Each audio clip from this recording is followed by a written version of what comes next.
Oke, bismillahirrahmanirrahim. Kita lanjut lagi untuk soal nomor 27 ya. Nah, di sini ada pemanas air yang punya daya, di sini daya 210 watt, ya kan? Digunakan untuk memanaskan 2 liter air.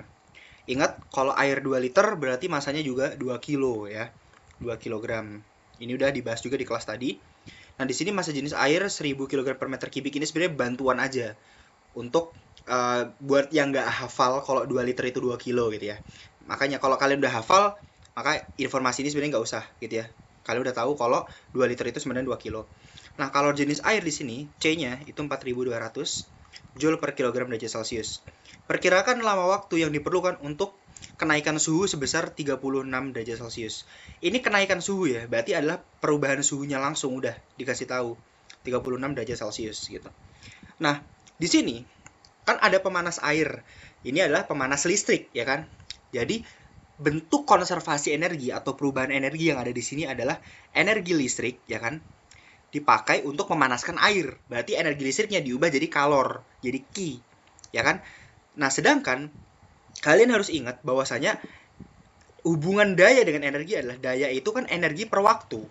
Berarti kalau ini kita kali silang ke situ, kita dapat P kali T adalah energi, ya kan? Maka energi listrik adalah P kali T, dengan P-nya ini adalah daya listrik. Oke, daya listrik dikali T sama dengan kalor yang rumusnya macet MC delta T. Oke. Kenapa kita perlu ini? Karena tadi dikasih tahu dayanya, ya kan? Nah, daya listrik di sini dikasih tahu 210 watt. Waktunya mau kita cari. Masanya udah ada 2 kilo.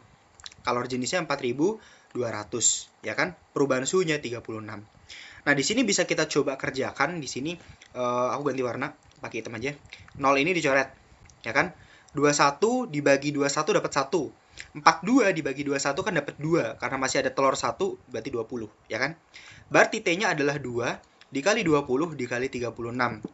Ya, kalau ditanya dalam sekon, ya udah, ini kalian kali aja semua. Nanti satunya sekon. Tapi di sini biar lebih cantik, aku ubah aja satunya jadi menit ya. Ini kan satunya sekon ya. Kalau dijadiin menit diapain? Dibagi sama 60 karena 1 menit kan 60. 1 menit kan 60 detik ya kan?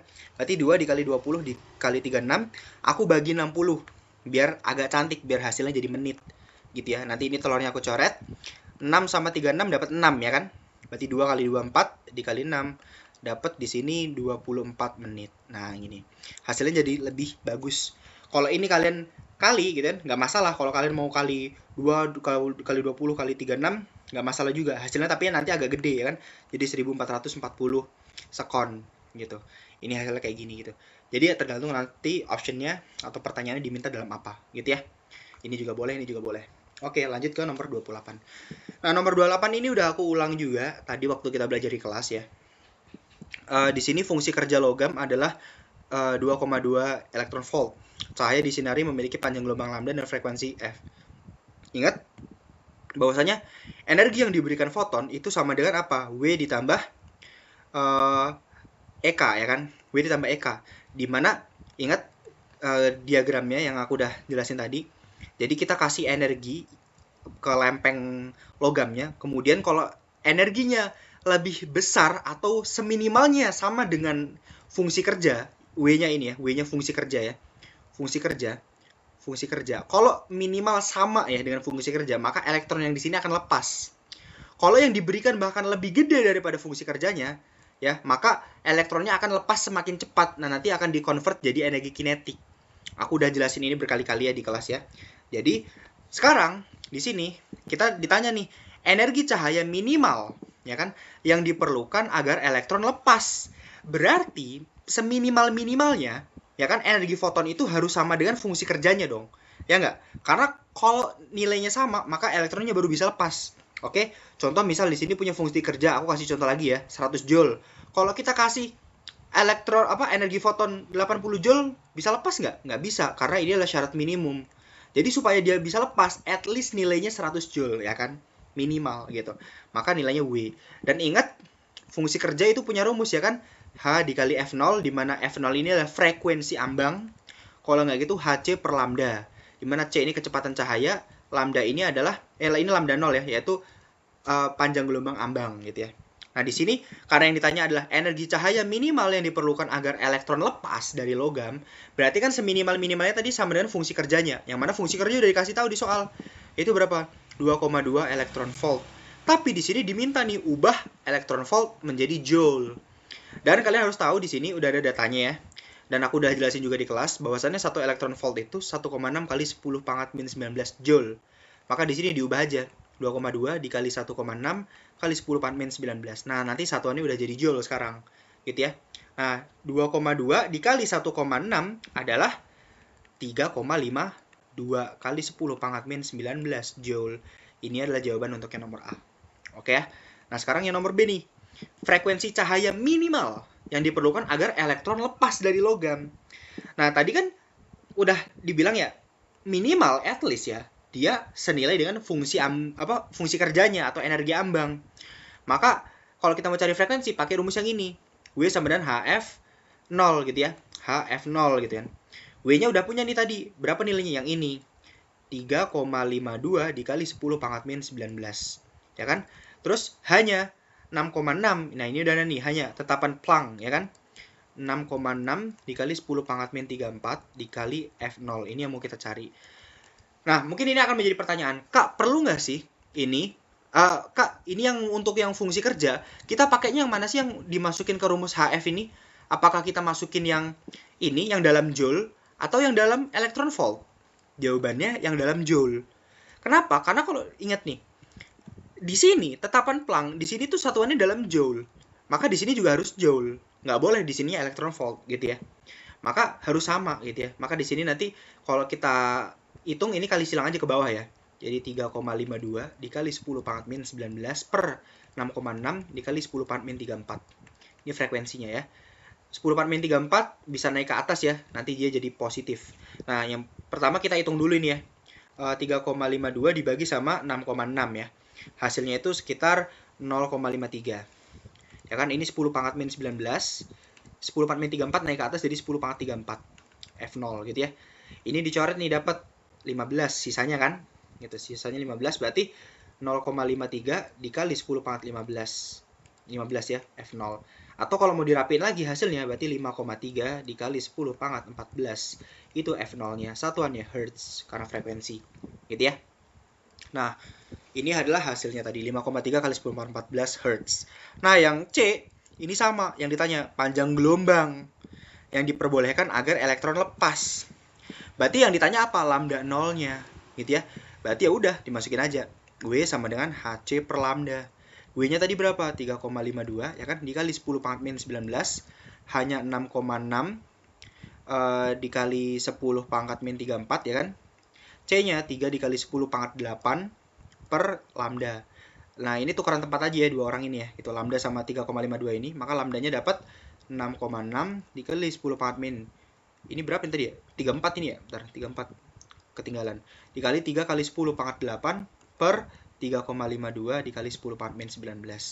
Nah, ini kalau kita hitung ya, 10 pangkat min 19-nya naik ke atas ya, jadi positif. Kita pisah dulu, 6,6 sama 3 dipisah sama 3,52 dipisah dulu.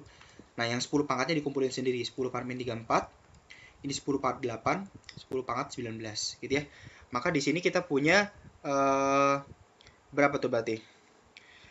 34 di min 34 tambah 8 tambah 19. Berarti 7 ya. Berarti 10 pangkat min 7 ini ya, gitu. Nah, ini tinggal nih 6,6 ya kan? 6,6 dikali 3 ya kan? 6,6 dikali 3 dibagi sama berapa nih? Ini angkanya agak jelek ya. 6,6 kali 3 dibagi sama 3,52. Aku pakai kalkulator aja ya. Dibagi 3,52 hasilnya dapat 5,625 kali 10 pangkat 7. Satuannya meter. 10 7 lagi. Min 7 ya, min 7. Nah, ini hasilnya. Ya, 3 kali 10 pangkat min 7. Jadi yang ini tadi dapat 10 pangkat min 7, nah yang ini dapat 5,625 gitu. Nah, kadang hasilnya itu nggak ada guys, kalau dalam bentuk itu ya, dalam bentuk meter ini jarang gitu ya. Seringkali dalam bentuk nano, kalau nggak gitu angstrom ya.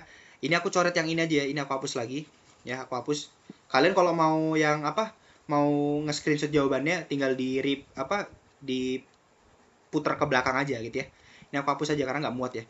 Nah, jadi kalau kalian tahu di sini Tadi aku bilang ya, biasanya satuannya dalam nano. 1 nanometer itu 10 pangkat min 9 meter.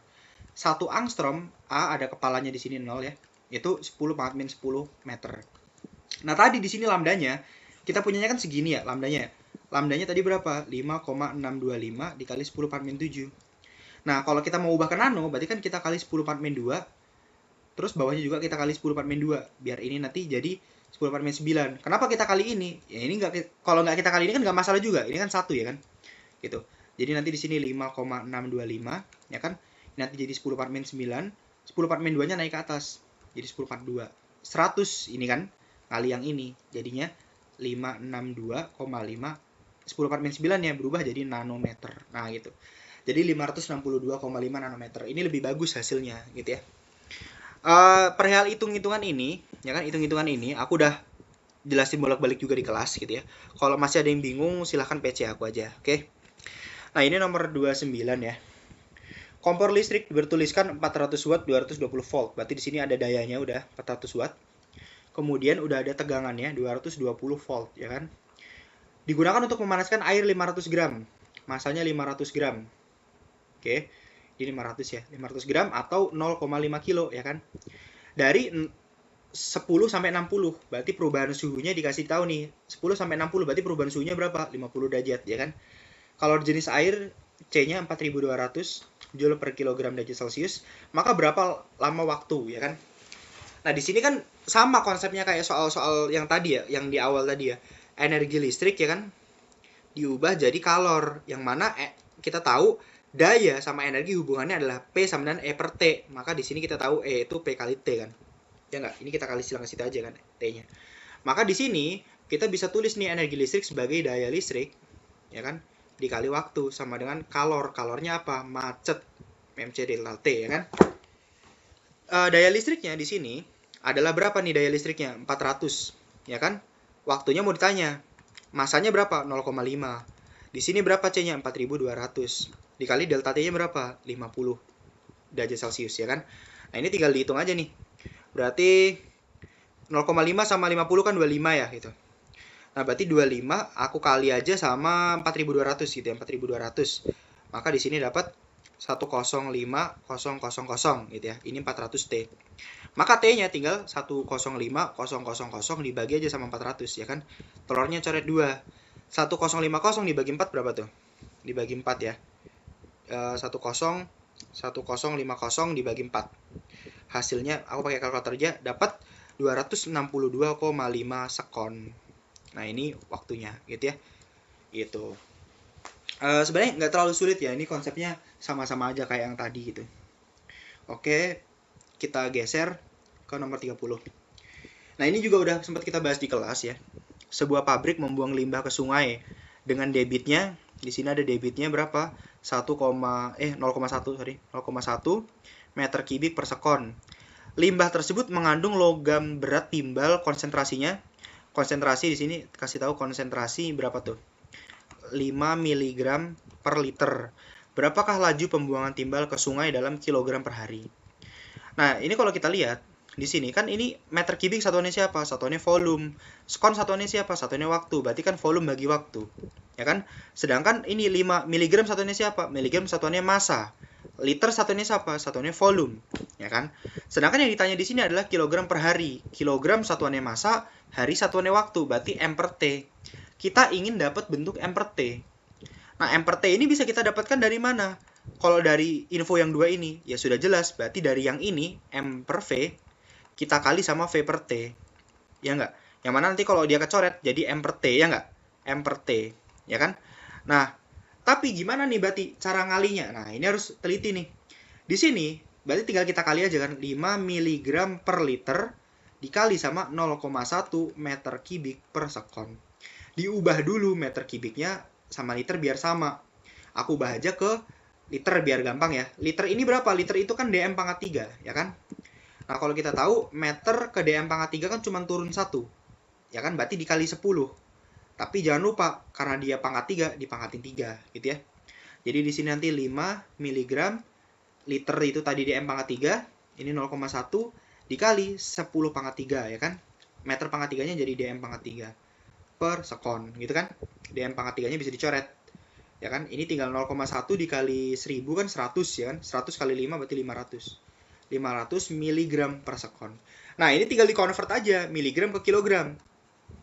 Harus ingat ya yang ini ya, tangganya ini ya kan, kilogram, hektogram, dekagram. Ini kok meter sih? Hektogram, dekagram, ya terus gram ya kan. Habis itu desigram, terus sentigram, terus miligram ya kan gitu kan. Nah ini miligram nih.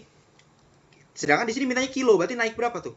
1, 2, 3, 4, 5, 6. Naik 6. Ya kan? Berarti 500 ini miligram supaya jadi kilogram kita harus kali dengan 10 pangkat min 6 karena naik 6 kan, berarti kali 10 pangkat min 6 ya kan. Nah abis itu dari sekon ya kan kita ubah ke hari. Gimana dong sekon diubah ke hari itu gimana?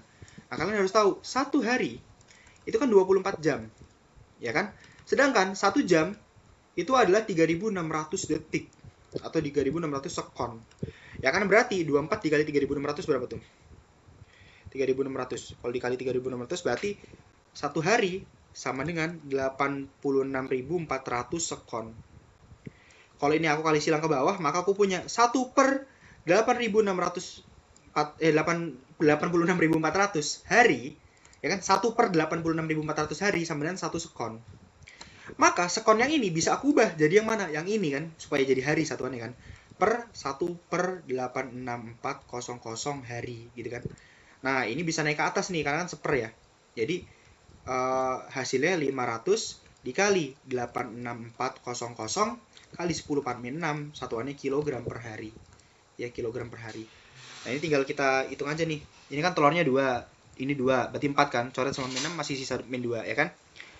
5 dikali 864, ya kan? Itu hasilnya 4320, ya. 4320 dikali 10 per min 2. Ya berarti tinggal dibagi 100 saja berarti ya. Jadi hasilnya 43,2 kg per hari. Nah ini jawabannya. Oke, semoga nggak ada yang bingung. Kita lanjut lagi ke soal selanjutnya nomor 31. Sebuah danau tercemar oleh limbah pertanian yang mengandung pupuk fosfat. Konsentrasi fosfat di danau tersebut ada nih 2 mg per liter. Jika volume danau adalah ini konsentrasi ya, aku tulis konsentrasi segini, terus volume danaunya adalah 1 juta, 1 juta ya, 1 kali 10 per 6 meter kubik gitu ya. Berapakah total fosfat yang terkandung di dalam danau tersebut gitu. Nah, sekarang kita lihat aja ini ya, sebenarnya kan yang ditanya berapa fosfat yang terkandung, dan ditanya dalam kilogram. Nah, ini kalau kita lihat, miligram itu kan satuannya massa, sedangkan liter satuannya volume, berarti kan M per V, ya enggak? Sedangkan volume itu ya volume gitu kan. Berarti supaya dapat dalam kilogram alias dalam massa, berarti caranya gimana? Ya gampang, M per V kita kali aja sama V biar kecoret. Nanti hasilnya M doang. Ya kan? Nah, berarti intinya apa? Ya udah 2 ini kita tinggal kali aja. Gitu kan? Berarti 2 mg per liter kita kali aja sama 1 dikali 10 pangkat 6 karena 1 juta tadi kan meter kubik gitu. Nah, gimana cara convertnya? Sama kayak tadi, meter kubik sama ini harus bisa dicoret. Liter itu kan dm pangkat 3 ya. Nah, jadi tadi ingat meter ke dm turun 1 ya kan, berarti dikali 10 karena dia pangkat 3 pangkatin 3. Gitu ya. Berarti di sini 2 mg sama dengan 2 mg per dm pangkat 3 ya kan. Di sini 1 dikali 10 pangkat 6, ini dikali 10 pangkat 3 dm pangkat 3. Gitu kan ya. Jadi ini bisa dicoret ini. Ya kan? Maka di sini dapat hasilnya 2 mg dikali 10 pangkat berapa ini? 10 pangkat 9. Satuannya adalah miligram. Nah, terus miligram kita mau ubah ke kilogram. Tadi ingat tangganya gimana? Habis kilogram, hektogram, ya kan, dekagram, terus apa lagi? Gram, ya kan? Terus desigram, sentigram, miligram. Berarti naik berapa? 1, 2, 3, 4, 5, 6. Naik 6 berarti dibagi 1 juta ya kan, atau dibagi sama 10 pangkat 6 gitu ya. Ini kalau ada miligram lagi. Dibagi 10 pangkat 6. Ini tinggal dicoret aja. Ya kan? Satuannya nanti udah berubah jadi kilo gitu ya. Berarti ini dicoret dapat sisa 3 ya kan.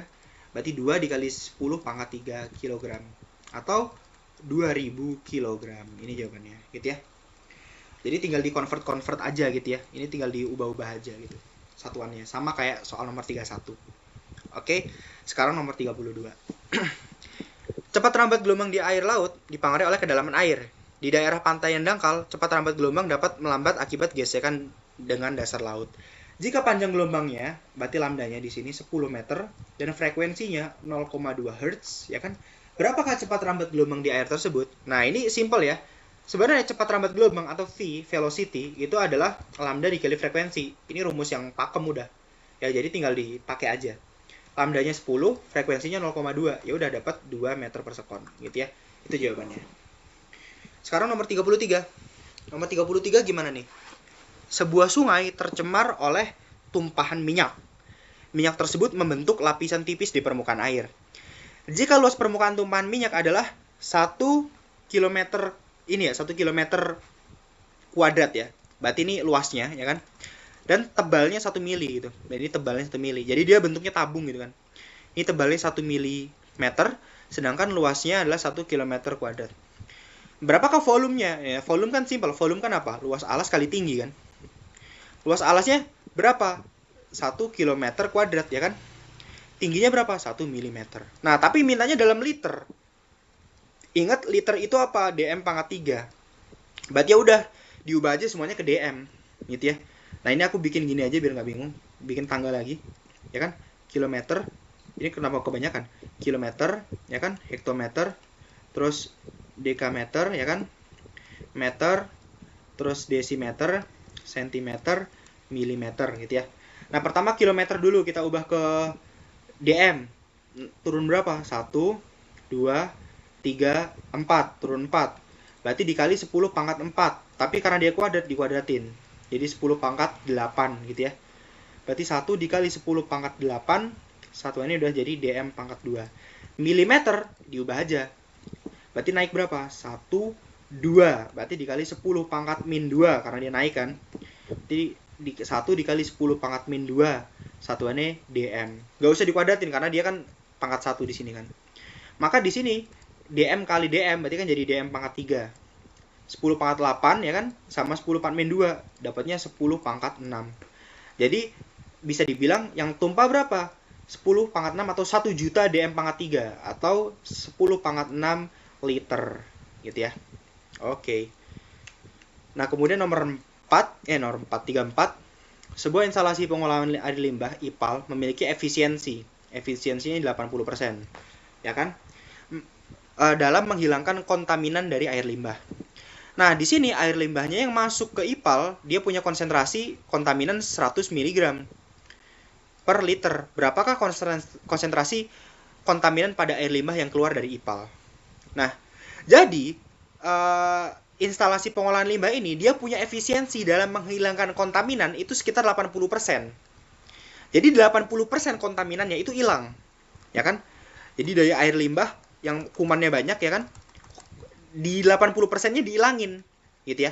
Nah, yang ditanya adalah berapa konsentrasi kontaminan pada air limbah yang keluar. Berarti yang bocor kan, yang masih belum tersaring. Berarti berapa? 20%. Ya kan? Berarti kan cuma 20% yang keluar, ya kan? Karena 80%-nya kan kesaring, ya kan? Berarti dari 100 mg per liter dikali 20% aja, alias dikali 0,2 ya kan? Kan 20% kan 0,2 ya, atau aku tulis aja deh 20% gitu kan. Berarti 100 dikali 20 per 100 gitu kan. Karena persen kan per 100, coret aja. Berarti dapatnya berapa? 20 mg per liter. Ini adalah sisa kontaminannya yang masih keluar. Ya, yang masih ada gitu. Nah, sekarang ini nomor 35. Nomor 35 ini nanti aku kasih ini ya. Jadi dari guru kamu ngambil dari website ini kan. Aku udah sempat bilang juga di pas pemantapan gitu ya. Ini nanti aku kirim PDF coret-coretannya juga. Dan nanti di PDF kalian bisa langsung klik di link ini. Kalian pencet aja nanti langsung diarahin ke link yang itu gitu ya. Nah, ini soal nomor 35. Yaitu apa? Hutan yang dijadikan area perkebunan akan mengakibatkan terganggunya keseimbangan dan kestabilan ekosistem di daerah tersebut. Karena terbentuknya perkebunan dapat mengakibatkan apa? Nah, ini kan soalnya kelihatan kayak isai ya. Sebenarnya soalnya itu ABC-an yang ini soalnya, gitu ya. Jadi pertanyaannya masih sama gitu ya. Cuman ABC-annya di sini. Nah, tapi di sini kalau kalian perhatikan, hutan yang dijadikan area perkebunan dapat mengakibatkan terganggunya keseimbangan dan kestabilan ekosistem. Oke ya, fokusnya kemana? Ke sini, keseimbangan dan kestabilan ekosistem. di daerah tersebut. Karena terbentuknya area perkebunan menyebabkan apa? Pertama, berkurangnya tumbuhan yang menyerap karbon dioksida. Ini benar, tapi tidak sesuai dengan konteks soal. Karena konteks soal adalah tentang keseimbangan dan kestabilan ekosistem. Ya, berarti ini salah. Karena di sini kan fokusnya ke menyerap karbon dioksida, berarti kan lebih ke pemanasan globalnya. Ya kan? Hilangnya fungsi hutan sebagai penyuplai oksigen, ini juga sama. Salah. Meskipun sebenarnya dia benar, secara realnya dia benar, tapi untuk konteks ini dia salah. Karena fokusnya lebih ke pemanasan global. Yang benar adalah yang C, yaitu adalah meningkatnya jumlah bukan yang C juga salah. Karena meningkatnya jumlah populasi hewan salah justru ya. Yang di sini yang benar yang D maksudnya, yang D ya. Menurunnya keanekaragaman hayati. Karena hutan yang penuh dengan keanekaragaman ketika dia ditebang dan digunakan untuk perkebunan, maka keanekaragamannya berkurang dan hanya terfokus ke tumbuhan-tumbuhan yang ada di perkebunan itu doang. Gitu ya. Gitu. Jadi yang benar yang D, bukan yang C, sorry. Nah, sekarang kita lanjut ke nomor 36. 36 ini soal yang ini ya, soal aslinya yang bawah ini ya, gitu. Yang ABC-annya. Jika penggunaan zat-zat pewangi ruangan, yaitu obat nyamuk semprot, yang mengandung aerosol, lemari es, dan yang merupakan bahan pendingin, freon tidak dibatasi, dampak yang mungkin terjadi apa? Nah, jadi dari bahan-bahan ini, mereka itu mengandung yang namanya CFC, klorofluorokarbon. Yang mana klorofluorokarbon ini akan mengakibatkan ozon berlubang. Kan, ozon berlubang. Yang mana ozon itu fungsinya untuk melindungi bumi dari sinar UV. Ya, jadi bahaya kalau semisal terlalu sering ini menggunakan ini karena nanti CFC-nya makin banyak gitu kan. Jadi intinya apa? Penggunaan ini berpengaruh terhadap meluasnya lubang ozon. Jawabannya yang B, gitu ya. Nah, sekarang nomor 37 sama ini soalnya ABC-an dan soal aslinya yang ini gitu ya. Jadi kita fokus ke yang baca ini aja. Pembakaran bahan bakar fosil untuk berbagai kepentingan ternyata dapat menyebabkan terjadinya pencemaran lingkungan yang serius. Karena apa? Ingat, bahan bakar fosil adalah bahan organik. Yang mana kalau dibakar ya kan, kalau kita bakar maka akan menghasilkan polutan CO2. Gitu ya. Jadi intinya adalah polutan CO2 dari gas ini ya kan, polutan gas CO2 akan menyebabkan pemanasan global. Karena CO2 ini nanti akan terperangkap di atmosfer bumi, sehingga panas bumi yang seharusnya diteruskan ke atmosfer nggak bisa, malah dipantulin lagi, gitu ya. Gitu. Jadi ini jawabannya nomor 37. Kita gas ke nomor 38. Soalnya sama yang ini ya soalnya, gitu. Penggunaan pupuk anorganik yang berlebihan di lahan pertanian dapat berdampak pada ekosistem perairan. Dampak yang akan terjadi apa, gitu kan?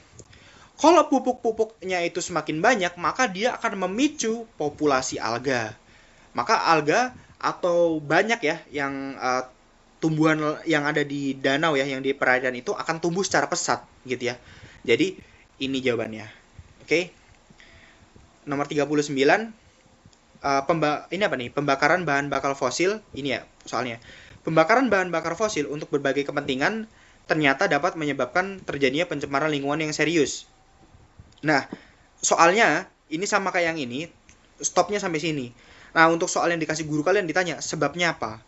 Kalau soal aslinya adalah, apakah polutan yang ditimbulkan dari pembakaran bahan bakar fosil tersebut? Nah, jadi yang ditanya kalau soal aslinya, polutan apa sih yang ditimbulkan dari pembakaran bahan bakar fosil? Aku udah jelasin tadi, kalau pembakaran bahan bakar fosil adalah CO2 yang paling banyak, ya kan? Karena dia adalah bahan organik, gitu ya. Nah, di sini bagaimanakah pengaruh meningkatnya konsentrasi karbon dioksida? Nah, ini tadi ya kan CO2 di atmosfer terhadap metabolisme tanaman. Jelaskan. Nah, ini soal aslinya kayak gini. Jawabannya ini teman-teman bisa baca sendiri ya, agak banyak. Karena videonya aku record udah hampir 30 menit. Jadi teman-teman bisa coba baca di sini aja ya. Gitu. Ini untuk yang nomor 40. Tumpahan minyak dari kapal motor atau tanker di laut akan menyebabkan kematian fitoplankton yang hidup di ekosistem pantai dan laut. Hal ini akan menyebabkan apa? Soalnya sama kayak ini ya. Fitoplankton itu adalah makanannya zooplankton, ya kan?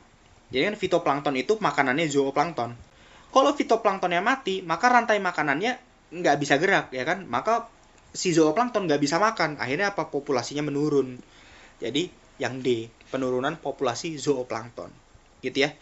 Nah, sekarang nomor 41, soal hasilnya yang ini. CO2 dapat menyebabkan efek rumah kaca jika kadarnya di atmosfer meningkat dan menyebabkan peningkatan suhu bumi yang disebut dengan pemanasan global. efek rumah kaca ini dapat ditanggulangi dengan cara apa? Ya, kalau CO2-nya terlalu banyak, maka yang kita lakukan adalah penghijauan. Karena semakin banyak tumbuhan, ya kan, maka CO2 itu akan diserap oleh tumbuhan dan akan diubah jadi oksigen, ya kan. Jadi penghijauan, gitu ya. Memperbanyak kendaraan bermotor salah, pembakaran hutan apalagi, penebangan hutan apalagi, penggunaan freon apalagi, gitu ya. Gitu ya. Jadi yang benar yang D. Jadi soal aslinya tuh ada ABC-nya kayak gini ya, gitu. Nah, ini nomor 42. Energi cahaya matahari masuk ke dalam komponen biotik melalui produsen dan diubah menjadi energi kimia. Organisme yang mempunyai peran mengubah energi tersebut apa? Ya kan? Ini soalnya kayak ini tadi sama. Organisme apa yang punya peran mengubah cahaya matahari menjadi cahaya kimia? Itu kan berarti apa tuh? Dari cahaya matahari jadi energi kimia. Berarti kan proses fotosintesis, ya nggak? Proses fotosintesis. Berarti siapa yang fotosintesis itu? Ya tumbuhan hijau, gitu ya.